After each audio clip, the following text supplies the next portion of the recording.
নমস্কার। আজকে মীন রাশিকে নিয়ে বলবো। মীন রাশির ক্ষেত্রে রাশির অধিপতি হচ্ছে এই দেবগুরু বৃহস্পতি, আর দেবগুরু বৃহস্পতি এবার বকরি থেকে মার্গী হচ্ছে, তা আবার কি নিজের নক্ষত্র, এবং যে ঘরে বকরি থেকে মার্গী হচ্ছে সেটা কিন্তু চতুর্থ ঘর। সেটা হচ্ছে কি, সেটা হচ্ছে মিথুন রাশি। এই যে চতুর্থ ঘরে মার্গী হচ্ছে, কিরকম প্রভাব দিবে মার্গী অবস্থায়, কোন দিক থেকে লাভবান হবে মীন রাশি, কোন দিক থেকে বিশেষ সাবধান, কোন বিশেষ উপাচার করবে। কারণ মীন রাশির তো সাড়ে সাথে চলছে, রাশির উপর শনিদেব অবস্থান করছে অস্ত অবস্থায়। এর আগের একটি ভিডিও দিয়েছিলাম মীন রাশির সম্পর্কে, শনিদেব অস্ত। এবার দেবগুরু বৃহস্পতি হচ্ছে মার্গী, কিরকম প্রভাব দিবে, কোন দিক থেকে লাভবান হবে, কোন দিক থেকে বিশ্বাস সাবধান, সমস্ত কিছু তুলে ধরবো আজকের এই আলোচনাতে। তো যাই হোক, অনুষ্ঠানটি শুরু করার আগে সমস্ত দর্শক বন্ধুদের বলবো, যারা এখনো পর্যন্ত সাবস্ক্রাইব করেনি অবশ্যই সাবস্ক্রাইব করবেন। তবে অবশ্যই মনে রাখবেন, এটা কিন্তু চন্দ্র রাশি অনুসারেই বলা হচ্ছে, কারো কোনো রকম ব্যক্তিগত কুষ্টি ধরে আলোচনা নয়। তো যাই হোক, অনুষ্ঠানটি শুরু করছি। একদিকে শনিদেব অস্ত রাশির উপর, আর অপরদিকে দেবগুরু বৃহস্পতির মার্গী অবস্থা, আর শনির সাথে দেবগুরু বৃহস্পতির কেন্দ্রের সম্পর্ক। দেবগুরু বৃহস্পতির রাশিতেই তো শনি অস্ত হচ্ছে, আর সাড়ে সাথে চলছে মীন রাশির। তো যাই হোক, এই যে অবস্থানটা, গ্রহের অবস্থানে, এই অবস্থানে বহু দিক থেকে উপকৃত হবে মীন রাশি এর সময়কালে। কারণ সেরকমই গ্রহের কিন্তু অবস্থান বলছে।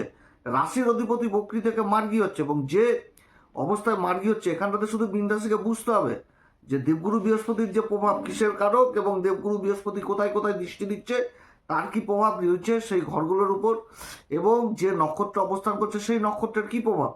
অপরদিকে সাথে সাথে চলছে শনি যে নক্ষত্র অবস্থান করছে রাশির উপরে, তার কি প্রভাব।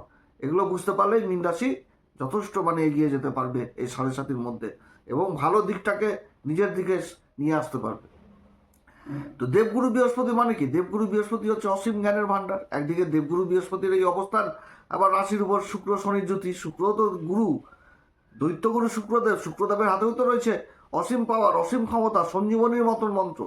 আর দেবগুরু বৃহস্পতি হচ্ছে কি, পরোপকারিতা, মায়া, মমতা, স্নেহ, ধর্ম, জ্ঞানের আলো, কত কিছু দেবগুরু বৃহস্পতি, মাঙ্গলিক অনুষ্ঠান, সব কিছু, ধনসম্পত্তি, সমস্ত কিছু।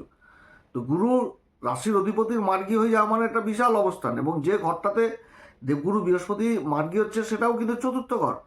এই অবস্থায় যে চতুর্থ ঘর, সেটা হচ্ছে কি, সেটা হচ্ছে মিথুন রাশি। অর্থাৎ এই যে মার্গী হচ্ছে, মার্গী অবস্থাতেও দেখতে হবে যে মিথুন রাশি অধিপতির সাথে বুধের সাথে কোনো রকম তৎকালীন সম্পর্ক উঠে এসছে কিনা। তো উঠে এসছে। বুধ হচ্ছে কেন্দ্রে দুটি ঘরের অধিপতি, এ সময় বুধের রাশিতে অবস্থান করছে, এটা ঠিক, কিন্তু বুধের সাথেও তো আবার দেবগুরু বৃহস্পতির, বুধের উপরও দেবগুরু বৃহস্পতি দৃষ্টি থাকছে, শনি রাশির উপর থাকছে, শুক্র রাশির উপর থাকছে। তো শুক্র আর শনির এই অবস্থানে একটা তৎকালীন সম্পর্ক উঠে এসছে। তো দেবগুরু বৃহস্পতির চতুর্থ ঘরে অবস্থান, তার পঞ্চম দৃষ্টি পড়ছে আবার সেই অষ্টম ঘরে, যেটা হচ্ছে তুলা রাশি। তো তুলা রাশির অধিপতিকে শুক্র রাশির উপর অবস্থান করছে। তো শুক্র হচ্ছে শুক্রের মূল ত্রিকোণ রাশি তুলা রাশিকে দৃষ্টি দিচ্ছে, সেরকম শনির উচ্চ ঘর তুলা রাশিকে দৃষ্টি দিচ্ছে দেবগুরু বৃহস্পতি, যে পঞ্চম দৃষ্টি। তো দেবগুরু বৃহস্পতি চতুর্থ ঘর, আর পঞ্চম দৃষ্টি থাকছে অষ্টম ঘরে। তো অষ্টম ঘরটা কিসের বুঝাচ্ছে, আত্মবিশ্লেষণের ঘর, ধর্মের ঘর, আধ্যাত্মিক জগতের ঘর, বিশ্লেষণ, গভীর চিন্তা, গভীর বিশ্লেষণ। তারপর হচ্ছে গবেষণার ঘর, রিসার্চ জাতীয় বিদ্যার ঘর, তন্ত্রক্রিয়ার ঘর। আর দেবগুরু বৃহস্পতি চতুর্থ ঘর অবস্থা, চতুর্থ ঘরটা কি, কলেজের শিক্ষা তো বুঝাচ্ছে। তাহলে এই পঞ্চম দৃষ্টি যে এই যে অষ্টম ঘরে পড়ছে, এখান থেকেও নিজেকে বিশ্লেষণ করার ক্ষমতা, নিজের জ্ঞানের প্রতি একটা বিশ্লেষণ, উচ্চ শিক্ষা, এই জিনিসটা উঠে আসছে এই দেবগুরু বৃহস্পতির পঞ্চম দৃষ্টি এই অষ্টম ঘরে পড়ার দরুন। এই ঘরের প্রভাবকে যথেষ্ট মানে কি বলবো, ভালো জায়গায় নিয়ে যাবে। চতুর্থ ঘর কি সুখের ঘর, অষ্টম ঘরটা কি শ্বশুর বাড়ির ঘর। অর্থাৎ এই সময়কালে বিবাহের যে শ্বশুর বাড়ির সাথে সম্পর্ক, সেই সম্পর্কের মধ্যে একটা ভালো কি বলবো, যে একটা উন্নতির যোগ। যাদের শ্বশুর বাড়ির সাথে সম্পর্ক খারাপ ছিল এই সাড়ে সাতির মধ্যে, সেই জায়গাটা মসৃণ হয়ে যাওয়া এবং সম্পর্কের উন্নতি হয়ে যাওয়া, এই জিনিসটাকে বোঝাচ্ছে। সেরকম পৈতৃক সম্পত্তিজনিত যদি কোনো বিবাদ থাকে, তার অবসান হয়ে যাওয়া, আকস্মিক অর্থ লাভ হয়ে যাওয়া জীবনে, এবং যে পরিবর্তনটা হবে মীন রাশির ক্ষেত্রে, সেই পরিবর্তনটা যথেষ্ট ফেভারে হয়ে যাওয়া মীন রাশির, এই জিনিসটা বোঝাচ্ছে। কারণ দেবগুরু বৃহস্পতির যে সপ্তম দৃষ্টি, সেই সপ্তম দৃষ্টি পড়ছে কর্মের ঘরে, অর্থাৎ নিজের মূল ত্রিকোণ রাশি ধনু রাশির উপর দেবগুরু বৃহস্পতির দৃষ্টি থাকছে।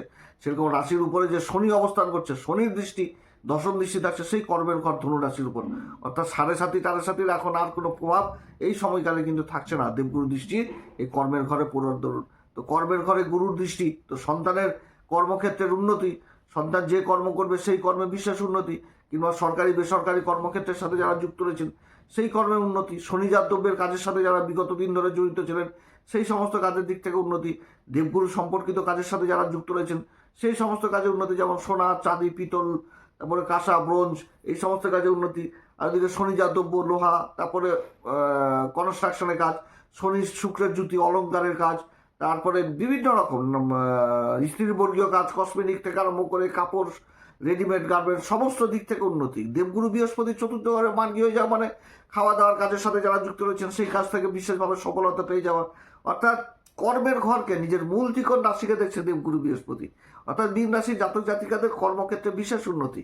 যেই কর্ম করুক, সেটা জুতা সেলাই থেকে আরম্ভ করে একদম চণ্ডীপাঠ পর্যন্ত সব দিক থেকে উন্নতি। শুধু বুঝতে হবে যে কি বুঝাচ্ছে, যে দেবগুরু বৃহস্পতি যে নক্ষত্রে মার্গী হচ্ছে সেটা কি, সেটা হচ্ছে পুনর্বসু নক্ষত্র। তো পুনর্বসু নক্ষত্র সম্পর্কে তো বহু কিছু আলোচনা করেছি। পুনর্বসু নক্ষত্রের অধিপতি দেবতা অদিতি মা, সূর্য বংশ, যে সূর্য বংশ আমাদের সবার প্রাণপ্রিয় প্রভু শ্রী রামচন্দ্রের আবির্ভাব, সেই বংশ। এবং এই যে মানে এই নক্ষত্রের যে মেন গাছের কথা, সেই গাছকে নিয়ে আলোচনা করেছি, যে বাঁশ গাছের চাষ করতে চায় না। সেই বাঁশ গাছ যে মানে কি বলবো, যে শ্রী রামচন্দ্র প্রভুর ঘাড়েই তো ছিল সেই মানে তীর আর ধনুক। তো সেখান থেকে কি বোঝায়, শালীনতা বোঝায়, একাগ্রতা বোঝায়, ধৈর্য জিনিসটাকে বোঝায় কর্মক্ষেত্রে। তো সেরকম যে বাঁশ গাছের চাষ কিন্তু চাষি সহজে করতে চায় না। ধানের চাষ করে নেবে, বছরে 3বার 4বার উঠিয়ে নেবে, কিন্তু বাঁশ জানে যে ধীরে ধীরে বাড়ে, তো যখন বাড়বে তখন ফিরে বাড়বে।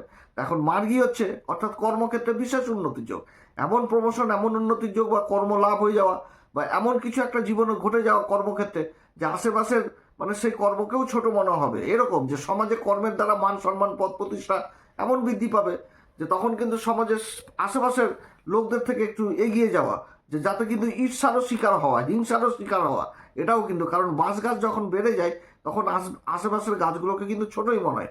তো মীন রাশির কর্মক্ষেত্রে কিন্তু এরকম উন্নতির যোগ দেখাচ্ছে। এবং পরবর্তীতে জুন মাসে যখন দেবগুরু বৃহস্পতি আবার অতিচারী ভূমিকায় উচ্চ অবস্থায় চলে আসবে, তখন কিন্তু অন্যরকম আরও ভালো রেজাল্ট হবে। তখন রাশির উপর দেবগুরু বৃহস্পতির দৃষ্টি চলে আসবে, অর্থাৎ 7.5 যে প্রভাব, কুপ্রভাব, এগুলো প্রভাব কিন্তু এখন থাকবে না বলতে গেলেই চলে। যে ন্যূনতম হয়ে যাওয়া কিন্তু থাকবে না, তবে কিছুটা ক্ষেত্রেও থাকবে, যে কারণ শনি হচ্ছে পাপী গ্রহ, প্রাপ্যভাব তো কিছু দিবে শনি রাহু। তো যাই হোক, সবার ক্ষেত্রে যে সমান হবে সেটাও না, কারণ অনেকের জন্মকুষ্ঠিতে আবার দেখা যে গ্রহের অবস্থান খারাপ রয়েছে, তাদের ক্ষেত্রে তো অন্যরকম আলোচনা হবে। তো তাদের ক্ষেত্রে অবশ্যই বলবো যে ভালো জ্যোতিষীয় পরামর্শ নিতে। এই যে সপ্তম দৃষ্টিটা পড়ছে কর্মের ঘরেতে, এই ঘরে কিন্তু আবার শনিরও দৃষ্টি পড়ছে। শনিও যে নক্ষত্রে থাকছে উত্তরা ভাদ্রপদ নক্ষত্রে, এই নক্ষত্রও কিন্তু একটা মেডিটেশন, ধৈর্য, স্থিরতা, এই জিনিসগুলো বোঝাচ্ছে এবং হিসাব জিনিসটাকে বোঝাচ্ছে। মীন রাশি যখন যে মুহূর্তে 7.5 লেগেছিল, আমি কিন্তু সেই মুহূর্ত থেকে বলে আসছি যে মীন রাশির ক্ষেত্রে কিন্তু হিসাব জিনিসটা করতে হবে, কারণ শনি রাশির উপর অবস্থান করছে, পাপ কর্তকী যোগের মধ্যে চলে আসলো রাশি। এবং শনি হচ্ছে কি, যেরকম লাভের ঘরের অধিপতি, সেরকম ব্যয়ের ঘরের অধিপতি রাশির উপর অবস্থান করছে। অতএব জীবনে কিন্তু হিসাবের প্রয়োজন রয়েছে। আর উত্তরায় ভাদ্রপদ নক্ষত্র অবস্থান করা মানে হিসাব, পাই টু পাই হিসাব করে চলতে হবে। আর দেবগুরু বৃহস্পতি এই যে নিজের নক্ষত্রে মার্গী হচ্ছে, এখানটাতেও কিন্তু ধৈর্য বুঝাচ্ছে, একাগ্রতা বুঝাচ্ছে, যে কোনো কাজ করতে গেলে কাগজপত্রকে মূল্য, এই জিনিসগুলো বুঝাচ্ছে। অর্থাৎ সব দিক থেকে কিন্তু চোখ কান খোলা রেখে চলতে হবে। যে আমি গাড়ি চালাতে ভালো জানি বলে যে চোখ বন্ধ করে গাড়ি চালাবো, সেটাও না। চোখ বন্ধ করে গাড়ি চালালে তো এমনিতেই অ্যাক্সিডেন্ট হবে।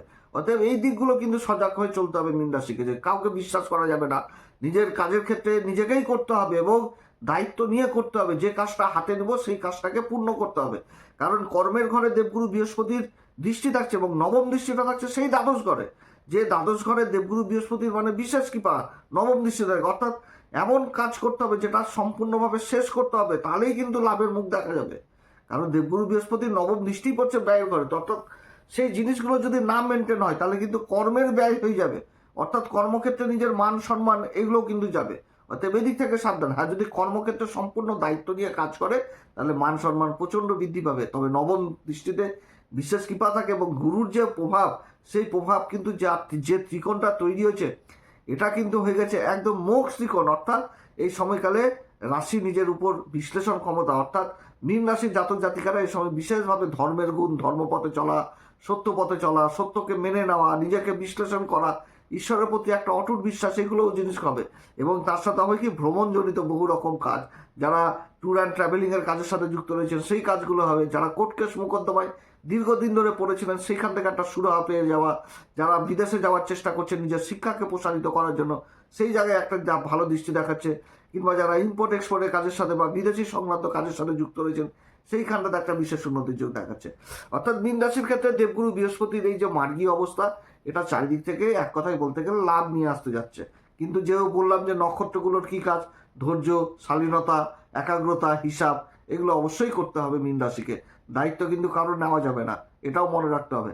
আর সাবধান কি, নিজের খাওয়া দাওয়ার দিকে যথেষ্ট খেয়াল রাখতে হবে মীন রাশিকে, না তো কিন্তু অসুবিধাতে পড়তে হবে মীন রাশি।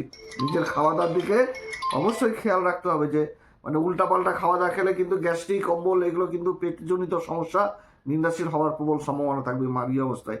হ্যাঁ, তবে ভালো সংকেতটা কি পাওয়া যাচ্ছে, যে পিতা মাতা বা বাড়ির বয়োজ্যেষ্ঠ লোক যদি কোনো অসুখ বিসুখে পড়ে, তার যে একটা আরোগ্য লাভ বা ভালো ট্রিটমেন্ট এই সময়কালে বোঝাচ্ছে।